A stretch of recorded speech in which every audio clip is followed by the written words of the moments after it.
The Sonic Hedgehog 2 movie is out now in Malaysian cinemas. It came out a couple of days ago on the 21st, with other markets showing the film a week or two ahead of schedule.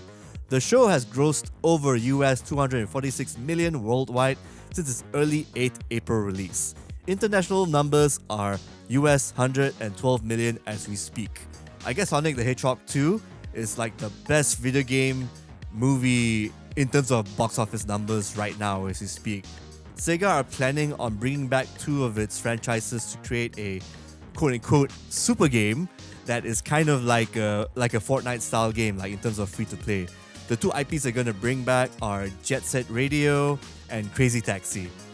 Basically following the Fortnite model, not necessarily the Battle Royale format, but more like the free to play, long-lasting live service style format. So it's a bit odd that I'm hearing about this and then I'm very split on this. I mean, I do want to see Jet Set Radio and Crazy Taxi come back, but as like a full-fledged AAA combined live service kind of deal, I don't know. I mean, I don't think I see Sega being the ones who can pull this off really well. Yeah, that's the thing. I mean, I would be happy with just a remake of those two games or like a remaster of those two games, but they seem to be a bit more ambitious, I suppose. And yeah, let's wait and see. Yeah, a super game. That's what they say on the press release. Super games. So I guess a good example is Sega's own Phantasy Star Online 2, the new Genesis mode. So I think they want to follow that model, but we'll see. So another news is Monkey Island is making a return. It's getting a sequel. The game is called Return to Monkey Island, and it will have the original writer and game designer Ron Gilbert on board. He is bringing his studio Terrible Toy Box to create the game, along with Devolver Digital and Lucasfilm Games. The sixth game is basically going to follow the story from Monkey Island 2, LeChuck's Revenge. So because Ron Gilbert did state that he wants to actually bring back elements from Part 3, Part 4 and Part 5, but in terms of story, he's going to continue it from Part 2. We have the Xbox Game Pass and PC Game Pass officially coming out in Malaysia, Indonesia, Philippines, Thailand, and Vietnam. I think I've been telling you how great the Xbox Game Pass experience has been, right? And then this time, for the Malaysian version, you get to pay RM15 per month to play all the games on the Game Pass. On the flip side, PlayStation and Sony has announced that the PlayStation Plus 3-tiered service will be out in Southeast Asia on the 23rd of May.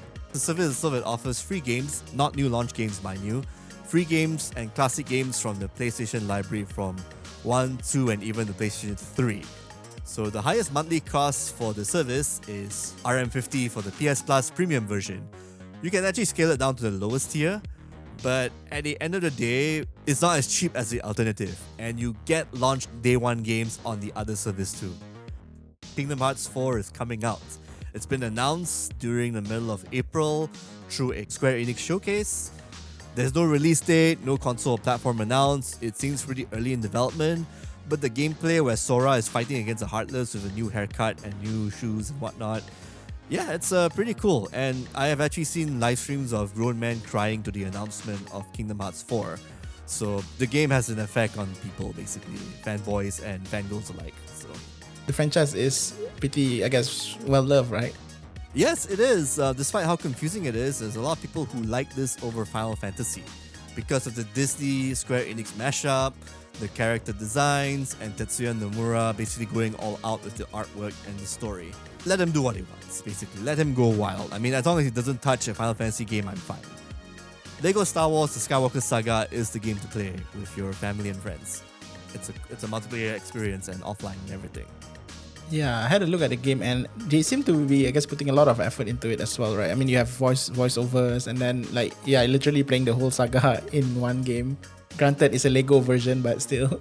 Yeah, it's pretty cute and, bite-sized and everything. So it's very appropriate for an all-ages AAA experience. In terms of other titles, we got the Chrono Cross Radical Dreamers Edition, which is a remaster of a PS1 RPG classic. I played Chrono Cross back in the day. I played this version.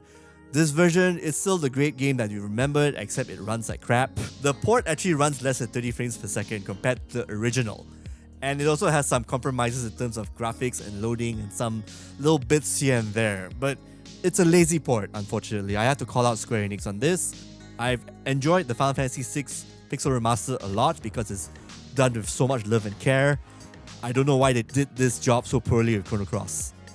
If you like adventure games that you have to do a lot of legwork for, you can play Chinatown Detective Agency, which is out on Xbox Game Pass, and of course Xbox, console, Switch, and also on PC.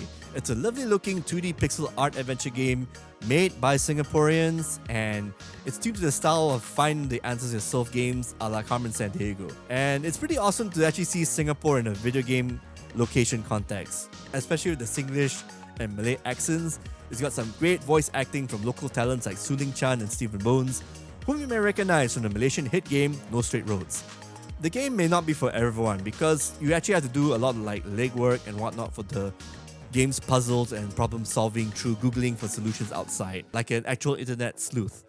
But it is a unique cultural artifact from Southeast Asia because of the way it's being presented and created. There's also another Southeast Asian made game called Anuchard. This is also another cultural artifact of sorts from developer Stella Null, based in Indonesia. It stars a character called the Belt Wielder, who is given the task to bring the humble orchard farm to civilization greatness that was lost years ago. So you actually have to explore dungeons, rescue people, solve puzzles, and defeat bosses to bring the trapped guardians back to relevance to make your the Anuchard civilization great again.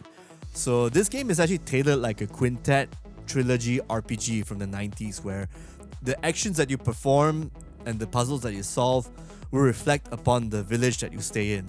So there's a bit of like there's actually a lot of questions about whether is it worth bringing back a civilization that destroyed itself in the first place. There's a lot of like little story and heavy bits being thrown here. There's a bit of humor in the game, in the story writing, but there's a bit of like some heavy subjects too, but it's touched upon lightly. This game is more like focused on the gameplay and the design itself rather than the story, but it's really fun. I mean, if you really want like an 8, 9, 10 hour experience with a 2D action RPG, you should try out Anuchard. It's really lovely. I recommend it.